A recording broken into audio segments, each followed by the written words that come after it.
Hello friends, welcome to my YouTube channel extra lectures. आज हम पढ़ेंगे डेटा स्ट्रक्चर में मेमोरी अलोकेशन। मेमोरी कैसे अलोकेट होती है वेरिएबल्स या कांस्टेंट को, ये आज हम देखेंगे। दो टाइप से मेमोरी अलोकेशन होती है डेटा स्ट्रक्चर में। पहली होती है कंपाइल टाइम, जिसको हम स्टैटिक अलोकेशन भी बोल सकते हैं। दूसरी होती है रन टाइम, जिसको हम डायनामिक एलोकेशन या हीप एलोकेशन भी बोल सकते हैं।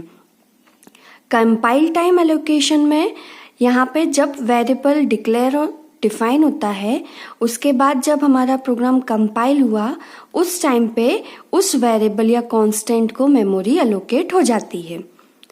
यहाँ पे हम कितनी बाइट ऑफ मेमोरी लग रही है, स्पेस कितनी लग रही है, ये हम डिफाइन कर सकते, ये हमें मालूम रहता है क्योंकि पहले से ही वेरिएबल या कांस्टेंट को मेमोरी एलोकेट की गई है। अरे की हेल्प से हम मेमोरी एलोकेशन कर सकते हैं। कंपाइल टाइम मेमोरी एलोकेशन हम अरे की हेल्प से कर सकते हैं। यहाँ पे हमें मेमोरी एलोकेशन में कोई भी कंट्रोल नहीं रहता है। जितनी स्पेस लगनी है उस पे हमारा कोई भी कंट्रोल नहीं रहता है।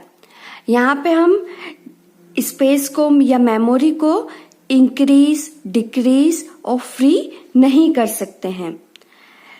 कंपाइलर मेमोरी मैनेजमेंट करता है, किसको कितनी मेमोरी मिलेगी ये कौन डिसाइड करता है? कंपाइलर। इसको हम स्टैटिक या स्टैक मेमोरी एलोकेशन भी बोल सकते हैं। दूसरा होता है रन टाइम या डायनामिक या heap memory allocation. Run time के टाइम जब हमारा प्रोग्राम कंपाइल होने के बाद रन स्टेज में पहुंचता है, तब वहां पे मेमोरी एलोकेट होती है। यहाँ पे हमारा फुल कंट्रोल रहता है, किसको कितनी मेमोरी मिलेगी उस पे हमारा फुल कंट्रोल रहता है। हम मेमोरी को अलोकेट, डी अलोकेट और फ्री कभी भी कर सकते हैं।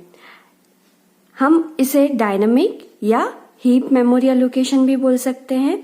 इसमें 4 फंक्शंस हम यूज कर सकते हैं। पहला होता है मैलोक। ये हमें रिक्वायर्ड साइज ऑफ बाइट को अलोकेट करने में हेल्प देता है।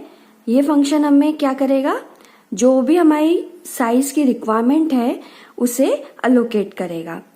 कैलोक फंक्शन जो स्पेस अरे के लिए लगेगी वो स्पेस हमें अलोकेट करके देगा। थर्ड होता है रियलोक। ये जो साइज अगर हमें मॉडिफाई करनी है, चेंज करना है अगर साइज में, तो ये रियलोक फंक्शन हमें करके देगा। लास्ट होता है फोर्थ फ्री। जो भी मेमोरी अलोकेट हुई थी उसे ये फ्री करेगा, रिलीज करेगा। अब आता है हम डेटा स्ट्रक्चर पे कौन कौन से ऑपरेशन परफॉर्म कर सकते हैं। बेसिक 4 ऑपरेशन होते हैं और बाकी 2 ऑपरेशन ऑप्शनल रहते हैं। इन्हें हम जनरली यूज कभी कभी ही करते हैं। फर्स्ट ऑपरेशन होता है इंसर्शन। ये क्या करेगा, न्यू डिटेल या नोड को डेटा स्ट्रक्चर में ऐड करेगा। नई नोड या जो नई डिटेल रहेगी डेटा स्ट्रक्चर में ऐड करेगा। डेटा स्ट्रक्चर अगर लिस्ट है, स्टैक है, क्यू है, टाइप ऑफ डेटा स्ट्रक्चर हमने देखे हैं प्रीवियस वीडियो में, तो उन्हें उस डेटा स्ट्रक्चर में ऐड करेगा नई नोड को या डिटेल को। डिलीशन, जो नोड को हमें अगर रिमूव करना है डेटा स्ट्रक्चर से तो डिलीशन ऑपरेशन परफॉर्म करेंगे। ट्रैवर्सल ऑपरेशन, हर नोड को एटलीस्ट वंस विजिट करना पड़ेगा और उसे हम ट्रैवर्स करेंगे। इससे क्या होगा, हर नोड प्रोसेस में आ जाएगी, हर नोड को हम विजिट कर पाएंगे। इसको हम ट्रैवर्सल ऑपरेशन को हम विजिटिंग भी बोलते हैं। फोर्थ होता है सर्चिंग। सर्चिंग में हमें जो भी की वैल्यू गिवन है या जो भी वैल्यू हमें गिवन है उसकी लोकेशन फाइंड आउट करेंगे, उस नोड की लोकेशन फाइंड आउट करेंगे। सर्चिंग में क्या करेंगे, जो भी वैल्यू हमें गिवन है, जिस भी वैल्यू को हमें सर्च करना है, उस वैल्यू की नोड का लोकेशन हम सर्च करेंगे।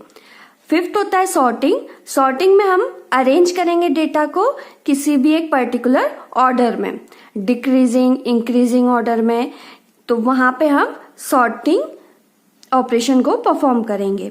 लास्ट होता है मर्जिंग। मर्जिंग में दो या दो से ज्यादा लिस्ट को हम ज्वाइन करते हैं, मर्ज करते हैं और उन्हें एक सिंगल लिस्ट बनाते हैं, एक सिंगल डेटा स्ट्रक्चर में जनरेट करते हैं। तो आज हमने देखा डेटा स्ट्रक्चर कि में मेमोरी एलोकेट कैसे करते हैं और डेटा स्ट्रक्चर पे कौन कौन से ऑपरेशन हम परफॉर्म करते हैं। सो आई होप सो आपको ये कंसेप्ट क्लियर है। So like share subscribe my channel extra lectures. Thank you.